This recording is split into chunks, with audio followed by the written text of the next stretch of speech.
right. Well, thank you. Welcome, everyone. And let me just catch up with my little notes here.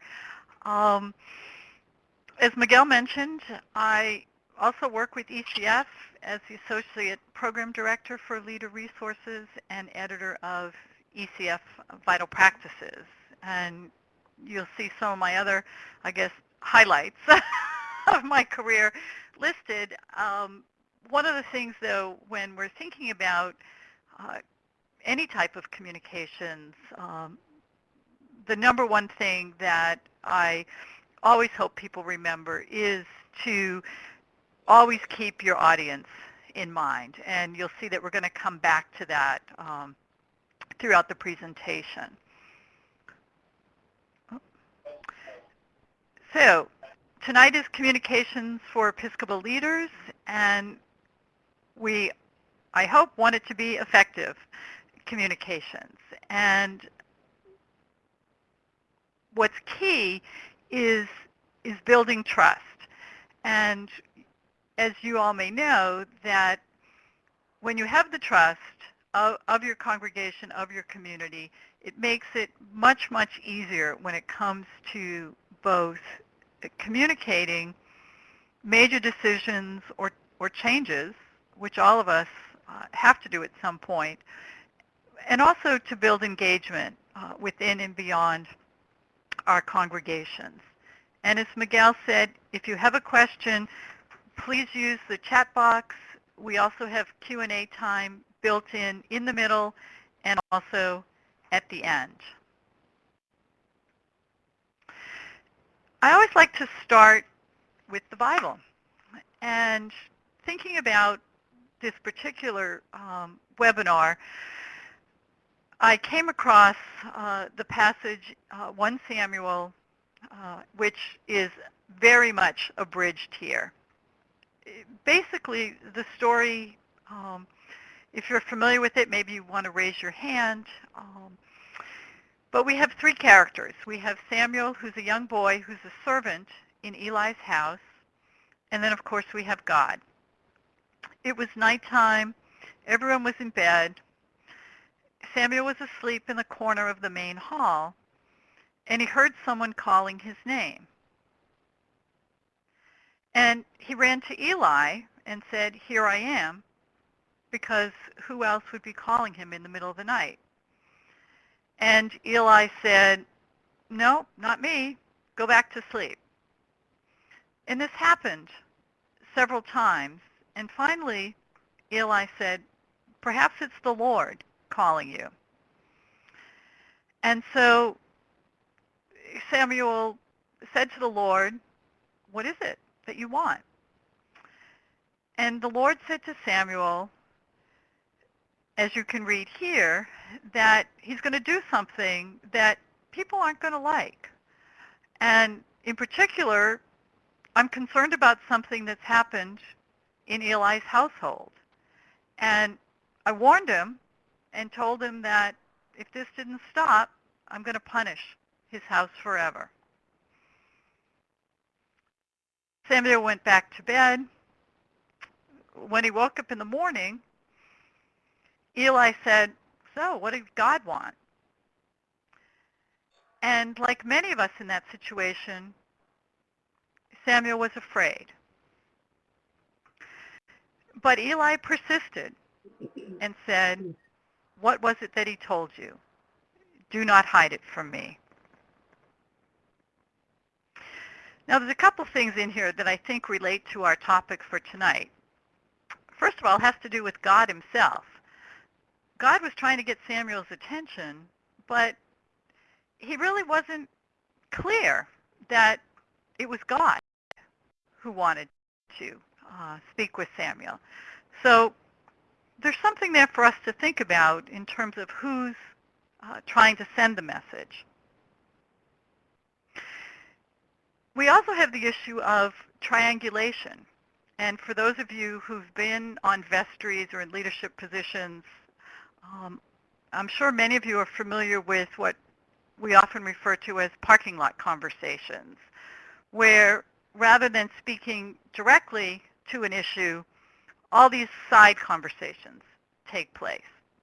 So God clearly has put Samuel in the middle of something that seems like God should be talking directly to Eli about. And then we have Eli, who knows the conversation happened, is curious, and asks about it. And Samuel is afraid. Again, I think all of these, I know they're very familiar to me. I've lived through every single role, and I think many of us have also. But Samuel got over his fear, and I think with the help of Eli, really encouraging him. And Samuel gave Eli the message, and God was pleased. So in our role as leaders, we have a responsibility to model Christ-like behaviors. What do I mean by that? We want to be direct. We don't want to be, we don't want people to be surprised. I think, again, I can think of times when you deliver a message to someone, perhaps telling them that their job isn't up to par, and they're surprised because you've been giving them mixed messages. So we can think about, and I'd ask all of you as we go through the webinar and also later to think about what are the Christ-like behaviors that we should be modeling as communicators. And so again, we're going to talk about why some communications are more effective than others. And so often we focus on what we're going to say. We often call that the wordsmithing, agonizing over which words to use. And the media. Should we put it in the Sunday bulletin? Should it go in the e-letter? Often at the expense of thinking about our audience. And specifically, thinking about how our communications might make somebody feel. And I'm going to give you an example. So we're going to throw a poll up here. Imagine that you helped write a grant, maybe a UTO grant for your congregation. And you're in the grocery store, you're in the checkout line, and the person you stand next to in the choir comes up and says, "Gee, Barbara, congratulations, you got the grant." And you had no idea. How does that make you feel? And so if you'd fill in the poll.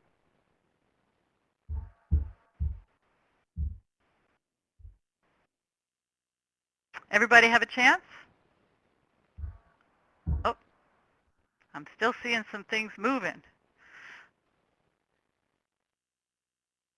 Okay, I'm going to do 5, 4, 3, 2, 1. Okay. So this is interesting. Every time we do this, the results are a little bit different than they are tonight. And here we're pretty much split between happy the grant was approved and a little bit of both. When I've done this before, a little bit of both has been a little bit higher. So it's always interesting to me how the different groups,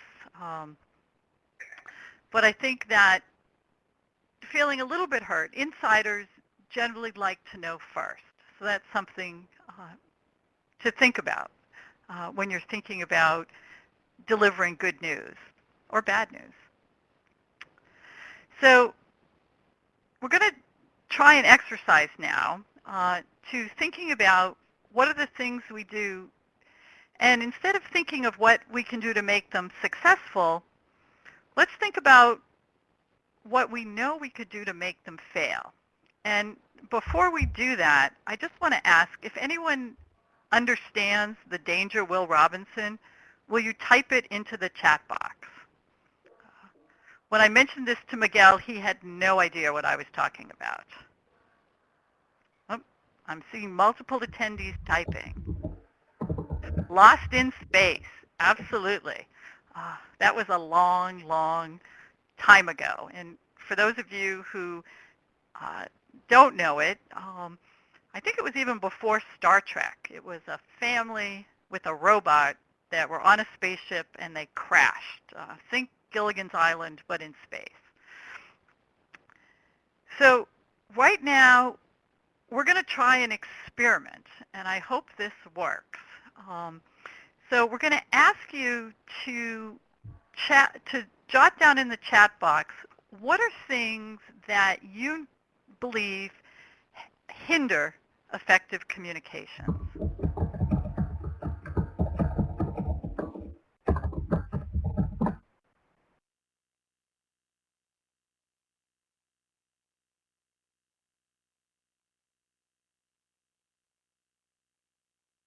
And I think someone asked while we're waiting, somebody, all right, so we have last-minute communications, gossip, assumptions, time, poor planning, no clear purpose, communications not well thought out, opinions, insiders, not even attempting,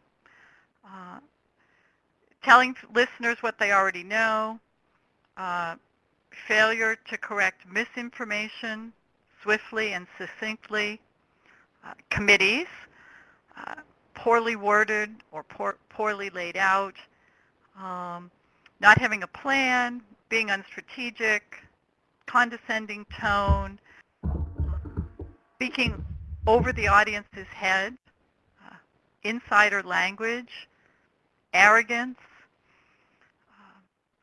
So I think bad grammar.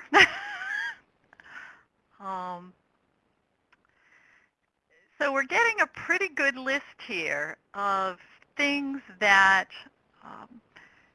really can hinder. A new one, assuming people already know what's going on. So let's move on then to thinking about what are the things that, how might we turn these into things that will make our communications effective? I have a question. Yes. Where do I sign or where do I write chat? Miguel, do you want to answer that? Sure, and it sounds as if we have some echoes in the background. Well, it just appeared. Yeah. Okay. Because I can't seem to. If you look, when I'm looking at my screen, if I look in the middle towards the bottom, Where it says chat, everyone. where it says chat everyone, and then look down at the very below the last bit of type, there's an empty, long, thin, rectangular box. Correct. I see that. And if you put your cursor there, it should make the box turn green, No, and then it you doesn't. can type right in that box. No, it does not. Oh. There's a little icon over in the end of it, of that long box. Right, And and it's, hit that to send it. and everyone else, Yeah? and below that it says everyone. Correct. So, Do I put everyone? yeah? Yep, and then you just type into the dialog box, the open dialog box. Okay, well, it doesn't turn green. Oh. Maybe, you know what, I'm on a Mac. Oh, I'm on a Mac, yeah. Oh. Yeah. So I'm gonna if It tells me who is typing and the names that have listed, but I can't seem to type into that box. okay, so maybe we can I don't know why that's the case, but Okay. I'll wait and Yeah. see if I work okay. out. Okay. So, Thank you. Miguel, I wonder if you could go in on the whiteboard and underneath the what's typed there in upper and lowercase, maybe we could type some of the opposites in all caps. You have been muted. Your microphone has been turned on. Was I just muted? Now you're able to speak. Okay. Yes. Or can I Great. go in and do that? I can do that, certainly. Okay. So, and one of the things I like about this exercise is that I think sometimes it's easier to think about the things that we know won't work. And then by going back and turning it, so, last minute communication, certainly I think our audiences want things in a timely manner. And those times will vary depending on what it is that we're talking about. Tone is very, very important. And, I often ask somebody else to read something that I wrote because I find, particularly if I had a really bad day, I can sometimes just sound, ugh, or, that sort of lecture, condescending. It's easy to have it slip in, and sometimes you can't catch it. But if you have a trusted friend or colleague look at it, then you catch it before it leaves the room. Bad grammar, again, looking, proofing it, insider language. As the Episcopal Church, some of our words, narthex is the one that does it for me. I just think, okay, how about lobby? How about entrance? I know it's part of our rich liturgical history, but every time I hear it, I don't know. That's the one that does it for me. I don't know if people want to type in the chat any of our Episcopal insider words that maybe you'd like to see done away with. Not having a plan. Again, thinking about how we're going to communicate, particularly in times of change, is really critical. So I'm seeing, Kathleen wrote rhoda in. That's another one. We don't use that in outside of the church. I don't think.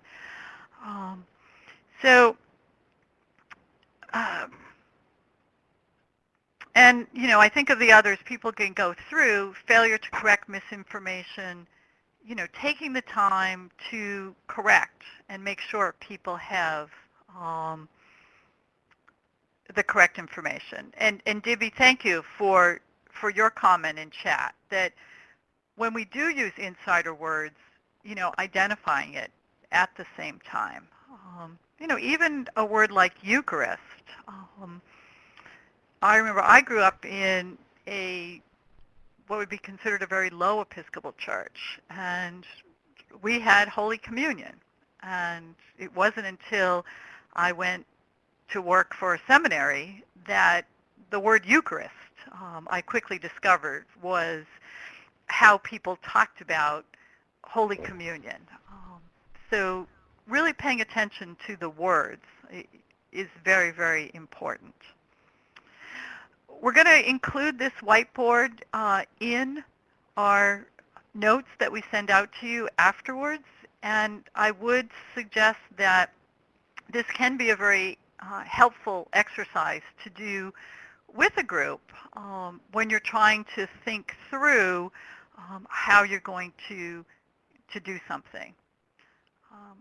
I think, Miguel, let's go back to the slides, please. Great.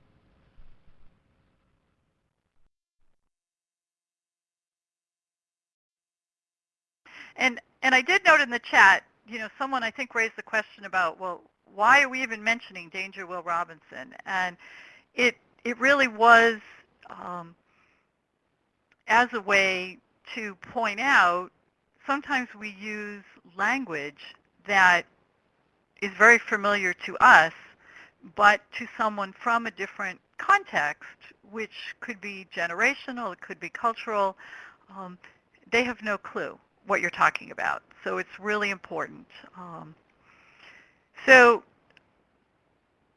following the webinar, I'd really like you to think about what are the top 2 or 3 things that you would put at the top of the list um, for that you'd want your vestry or other leadership team to really pay attention to as you work on your communication skills.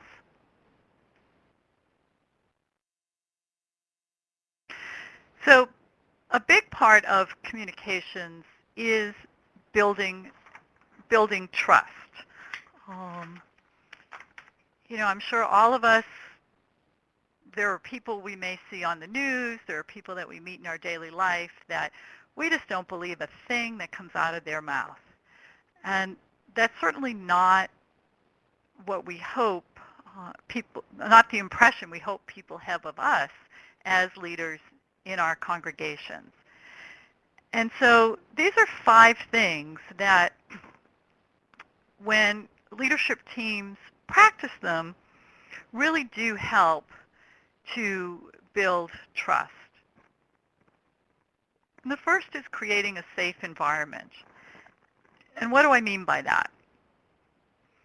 Really making it safe for everyone to feel comfortable speaking and having their turn, that they won't be attacked, they won't be belittled, but that their offering will be accepted and valued.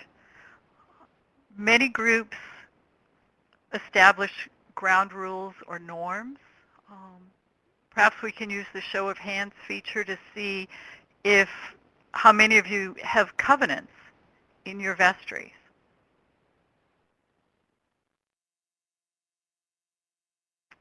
And go ahead, Miguel. And the show of hands feature is, if you see the green arrow, it's just above where the green arrow is located. So some of the things that might be in the covenant are finding ways to invite everyone to speak, practicing active listening, no interruptions, setting standards for confidentiality, using I statements, and avoiding shaming or blaming. It's also helpful to recognize and also name the issues of power and control on your team. Do we assign different levels of power to people because of their roles? And that could be clergy. It could be the matriarch or patriarch of the congregation whose forefathers and mothers built the church.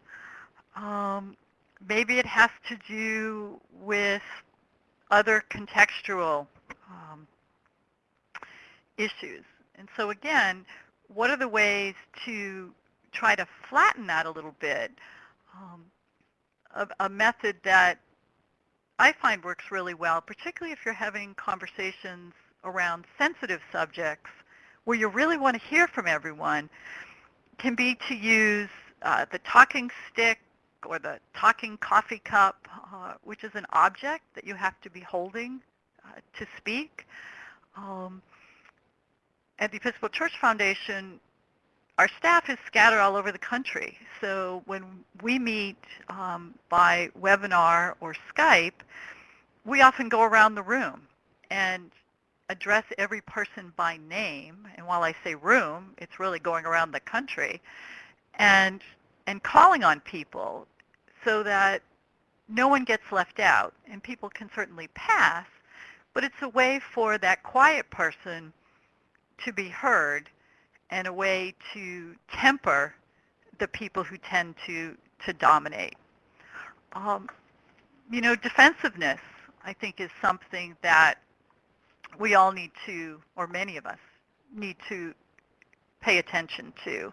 Um, Again, it's something that I've had to learn as an editor. When you create things and you give it out to people to review, and you really want them to review it, you have to also train yourself to really listen to what they're telling you and not jumping in and saying, well, but. So that's a practice. Um, and then the last two, transparency and telling the truth. Again, I think there's often tendencies to hold things back and keep things close. And again, if we look out to the political arena, I think we know from scandals and breaking news that there's not much you can keep hidden. And I'm not suggesting that our churches are hotbeds of scandal, but I encourage everyone, when you're thinking about not sharing something, to really think about what's the harm. And there's clearly some boundaries when it comes to confidentiality, perhaps issues of money. But, if you've discovered that you have a real financial problem with your congregation, maybe thinking about how can we get ahead of this and get the word out rather than having it come out in a way that you didn't expect, you didn't anticipate, and then having to go back and clean it up.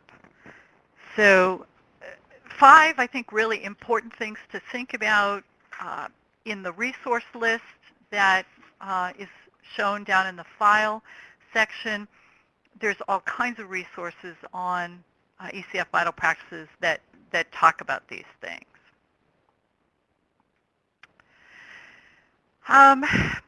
As congregational leaders, we're often put in the position of communicating change. And hopefully no one is surprised when, you spend a lot of time crafting a message, you think about it, you send it out there, and you think everyone is going to be right on board with you. And no, automatically there's 3 or 4 people who are just all over you about it. How can you minimize that resistance to change? And there's really 3 ways that I think you should be trying. Inviting key influencers into the process, keeping people informed, and helping people understand why. There's a church out in Western Massachusetts that had a wall fall down, and they needed to do something. What were their choices? Rebuild, sell the building, or find a new home. And what they did was they invited everyone in the congregation to join one of 3 committees, and each committee explored a different option. They kept people informed I think once a month on a Sunday worship. Each committee would get up and give their report. They held straw votes. But over time, as they looked at the different options available to them, they invited a lot of people in. The vestry didn't try to do it all. And at the end, they did decide to sell the building, and I think they actually worship in a function hall now. But the key takeaway was the resistance to the final plan was minimal because people felt that they had been part of the process, their questions had been answered, nothing had been hidden, and they could understand why the decision that was made was the one that really did make the most sense for the congregation. So as we wrap up this section, I want you to remember that feelings matter. It's important to think like our audience. And often I try to think about how would I feel if this message that I'm sending somebody else gave to me.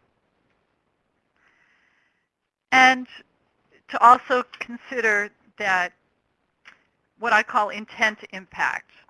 I don't think any of us knowingly intend to hurt somebody's feelings, but we know that it happens.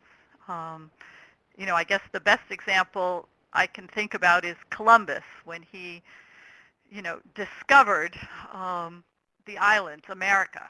And, he and the sailors, thrilled to be on land, they jumped off the ship. After a short while, the native people who were living there, I think there's a difference here in terms of intent and impact that still carries over today to some of the anti-Columbus Day kinds of things. So important things to think about. So how does this help with communicating difficult messages? We're often afraid. There's a resistance, I think, in all of us that we don't really want to be the bearer of bad news. And what happens when we do it, it usually turns out okay. So I want to check in and see if there's any clarification, any questions. I'm going to look quickly at the, oh, hi, Peggy. I see you just checked in. So if anyone has an urgent question or something that needs clarification, let's just take a moment and type it into the box, which is down at the bottom of the left-hand corner.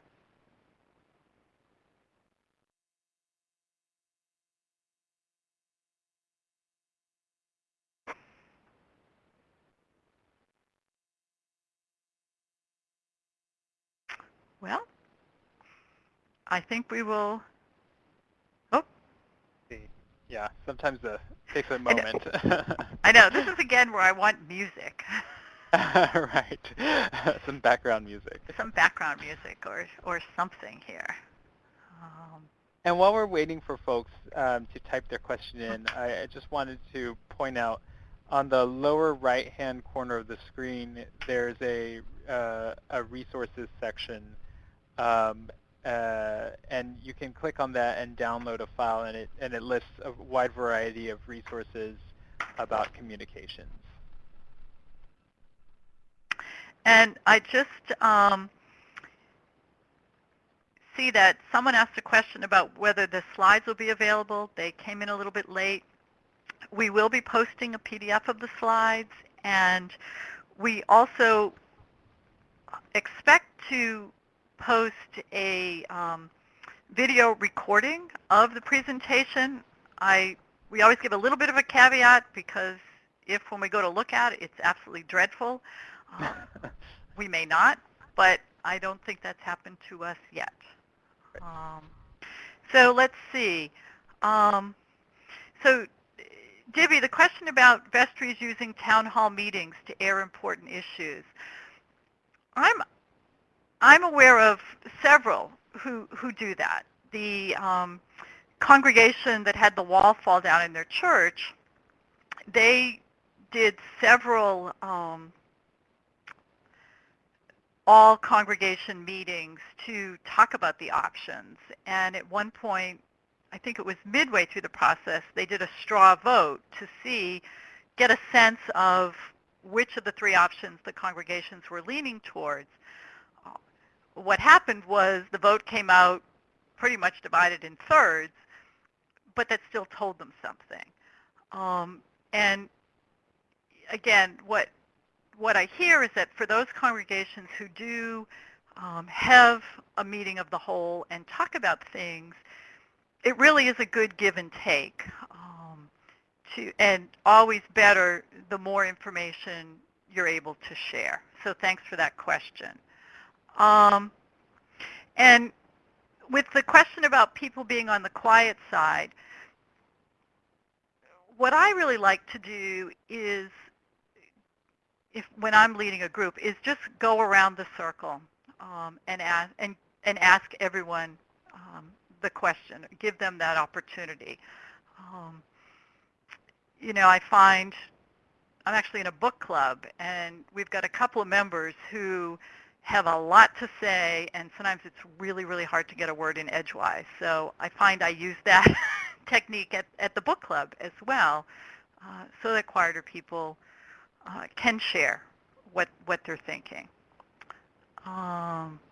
There's also a question about a vestry covenant, about an example vestry covenant, and Yep. I just typed into the chat box what I think is a very good example vestry covenant, which includes, related to our topic for this evening, some some norms for how a vestry will communicate about decisions that maybe the vestry was in a disagreement about, but once the decision has been made, they all agree to be kind of a one voice regarding the decision to the wider community. So that's a really good, I think that's a really good resource. Mm-hmm. Okay. And I did see the question about the graphics, and I'm thrilled that people are typing in the resources they're aware of. Another group is, there's iStock, and there's also the Episcopal Communicators Facebook group and organizations that can help with those things. Okay, let's move on. So the other part of this topic that we promised to think about was helping to build relationships. And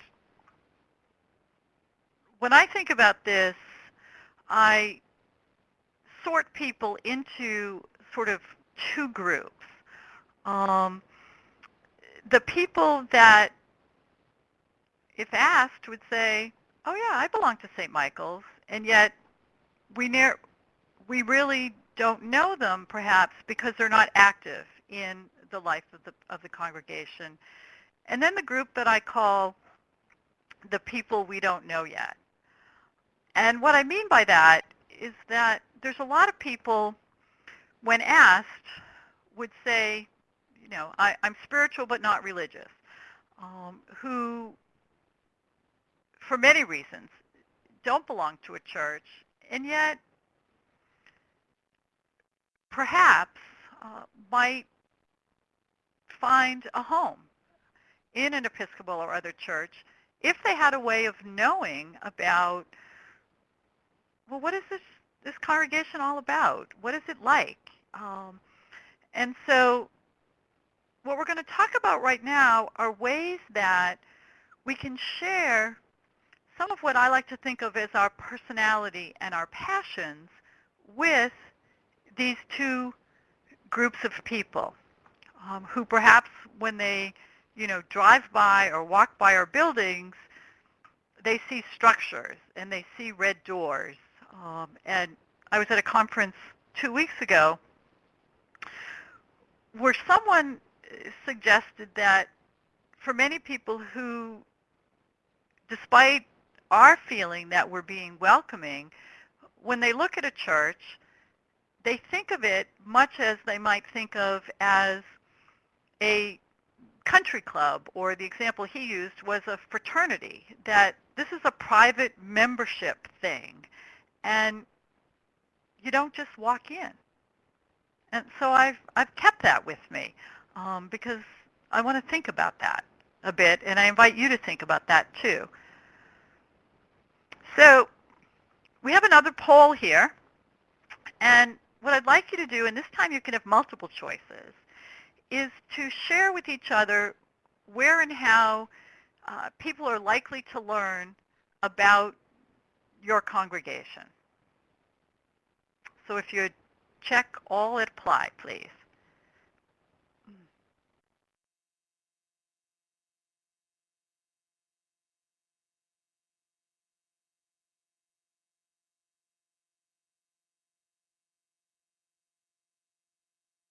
Okay. So as we can see here, 100% friends and neighbors. Websites are next. Social media. And I'm not surprised that free directory listings is the smallest.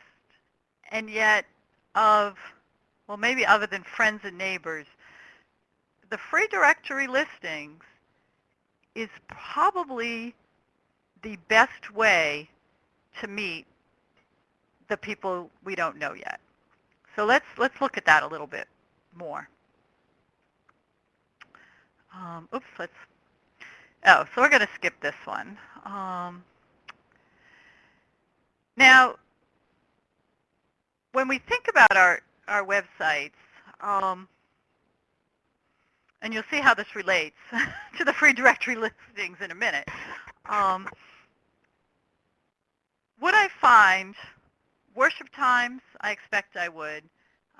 Many churches have their history, leadership directory. What I tend not to find are stories, and it's kind of mixed about Jesus. And I'd like us to think about that. And I'm going to use an example. So I mentioned about these free directory listings. There's 3 primary ones, and whether you know it or not, you already have listings at least 2 of these, at Find a Church and Google Places. If any of you have ever searched for a restaurant, a shop, what comes up is Google Places.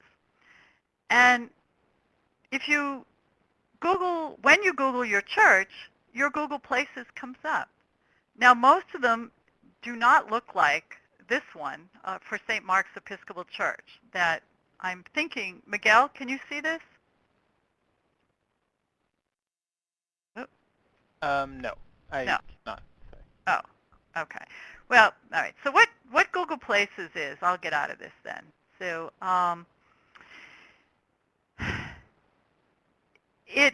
it's a listing that's there. It has your address, your phone number, but you also have the opportunity to put in pictures.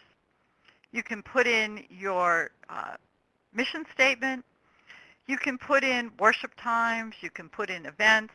You can talk about and tell your story of the things that make your church what and who your community is. Find a Church is the same type of feature, and this is sponsored by the Episcopal Church. If you go to, if you Google Episcopal Church, you'll come up with the denominational site, and in the upper right-hand corner, there's something that's called Find a Church. Again, it's got address, phone number. You can customize it with photos. So today is the second day of Lent. Soon, people all over the country will begin looking for a place to go to church on Easter or perhaps on Good Friday. Most of them will go to the internet. Some of them might go to the Episcopal Church website. I encourage you during the next 37 days to explore these places and see about putting some information about your congregation and what's important to you on these sites, because this is where the people we don't know yet go. They don't know to look for St. Albans or St. Michael's or St. Andrew's. They're going to Google Episcopal churches. So if you take nothing else away from this webinar, I hope you will return to this slide and click through to these 3 links and explore how these might help your congregation. So, to wrap it up, what are your next steps? What are the takeaways? We started by talking about building trust. And so I ask you to, for those who don't have covenants, to perhaps consider whether having a covenant would be an effective, I don't want to say thing, but I'm going to say thing, um, for your congregations. And then to also look at these other issues. For communicating change, to think about who are key influencers that you could invite in to be part of the change and decision-making process. It doesn't have to be to every meeting. Maybe you just pull them in because you want to test some things. They often say if you take the person who is your strongest critic and you work with them and you can help them to see the position that you're advocating for, they may end up being an ally. Keeping people informed, regular updates, using a variety of media, announcements in church on Sunday, your e-news, your Facebook page, posters, depending on the different types of information, different media will make sense. And helping people understand why. Again, sharing as much of the backstory as you can while respecting confidentiality. I think back to even now as an adult, if someone tells me no without giving me a sense of why they're saying no, my reactions are very different. And again, by sharing information, it helps people. They may not agree with you, but they might be able then to support and understand the decision. And lastly, with relationships. As we welcome others in, whether they're new members of the congregation, whether they're occasional visitors, whether they're new leaders, this also brings change. And sometimes that makes us uncomfortable. So paying attention to that and being able to talk about that. This is, again, where covenanted relationships may allow you to have these kinds of conversations that help you to be much more effective in your communications.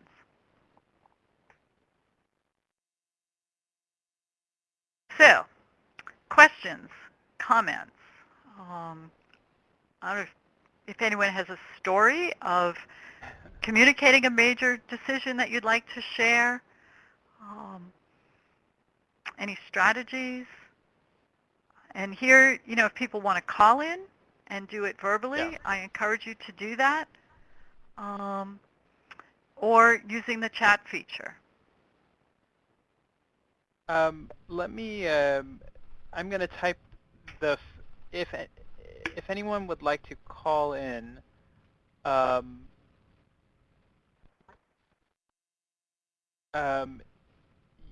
and would like to share a comment or question, you can do so by calling the number that I'm going to type into the chat box, and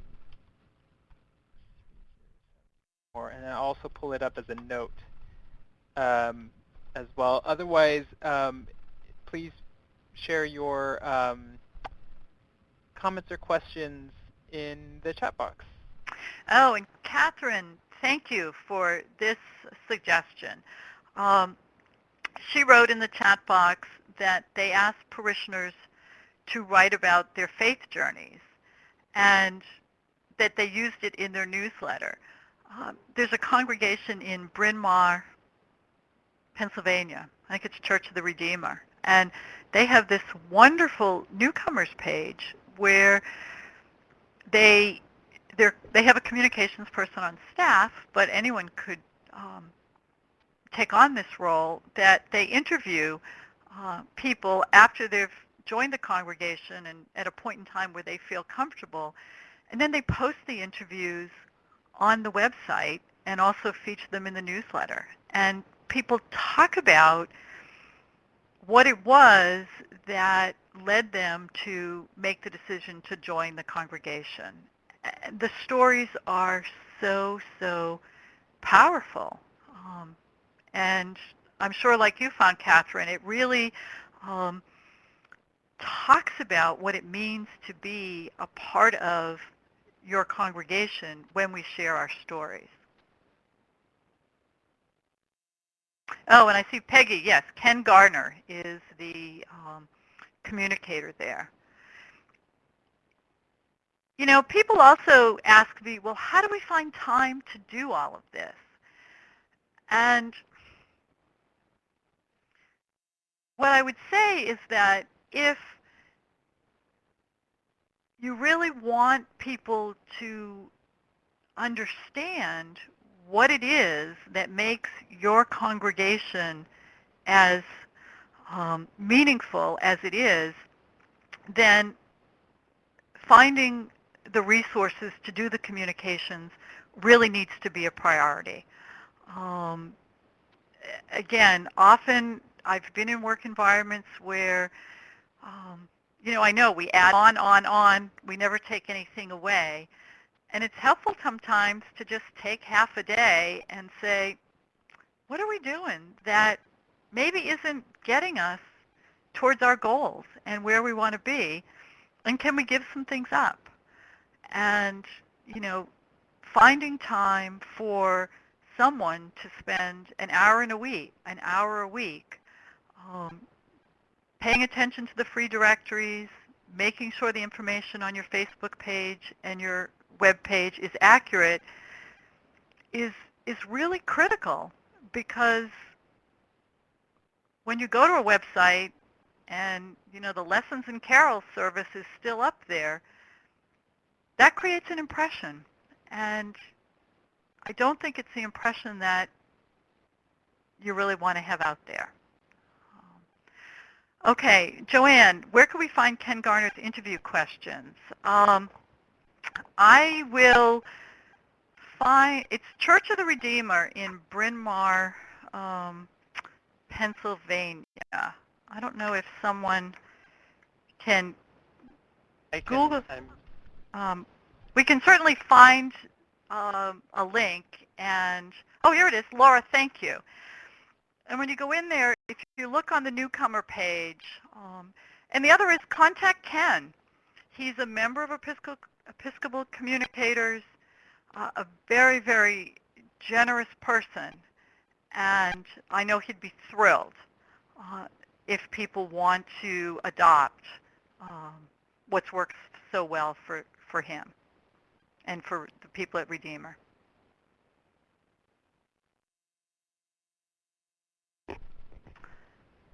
Any other questions as we approach 8 o'clock? Oh, okay. If your church congregation is not high-tech, simplified web page.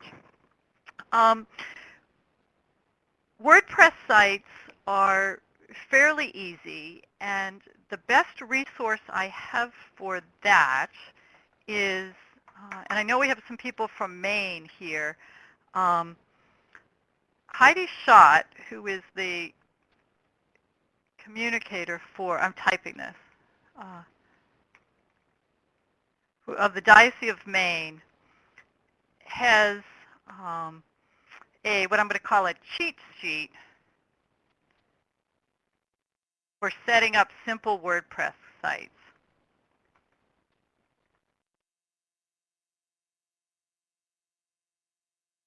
So you can contact her, but I'll also make a note, see if I can get a copy of it, and we can attach it to the slides when we send it out. If you're familiar with Maine, like a lot of our country, there's some little teeny tiny congregations, and they just need the basics. So they've really developed a great formula for doing that.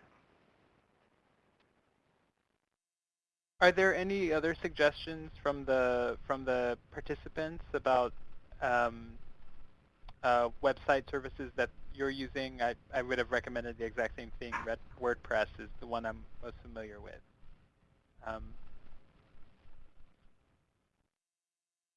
Oh, and Laura, thank you for putting in Weebly.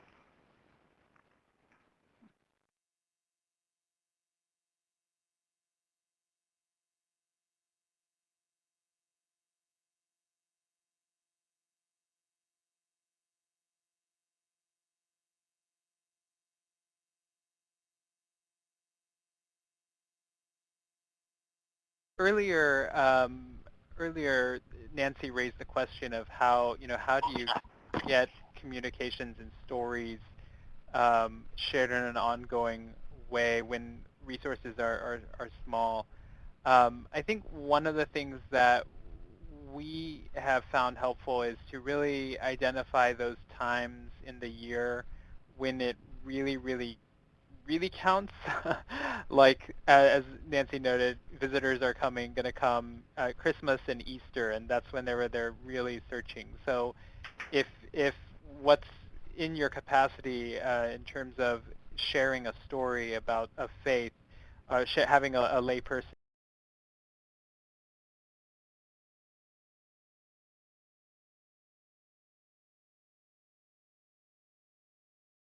by, December, and that way really just kind of hone your resources on those priority times as well.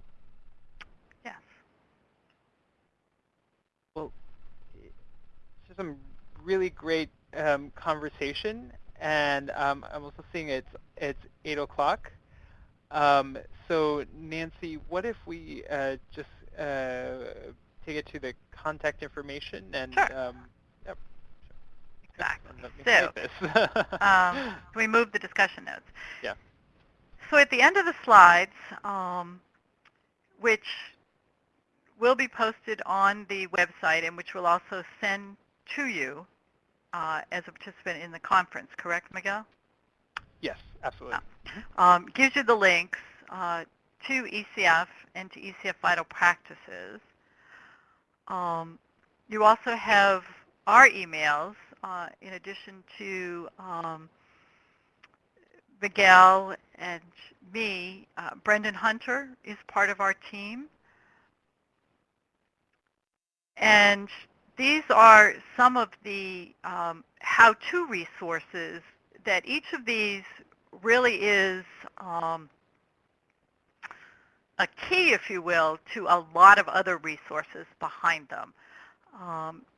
ECF Vital Practices has just, I think the last time I looked, I don't even want to say how many thousand pages, but it's all indexed for congregational leaders in the areas that we've been touching on, communications, change, leadership, stewardship, many other categories. Episcopal Communicators is an organization, a membership organization for the church where communicators at all levels, parish, diocesan agencies, denominational, share through listservs, through Facebook, really help each other, much like you've been doing in this chat here. People throw out questions and people respond.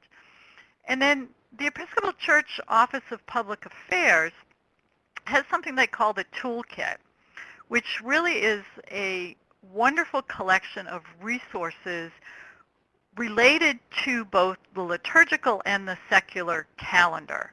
So if you're looking for ideas of, how to tie in perhaps work you're doing in your congregation with what's happening in the wider world, I urge you to take a look here. There's a lot of good stuff. You can get on an email list and you'll get sent material several months ahead of time. I'm on the mailing list, and I think last week I got an email that talked to me about things that were happening in May.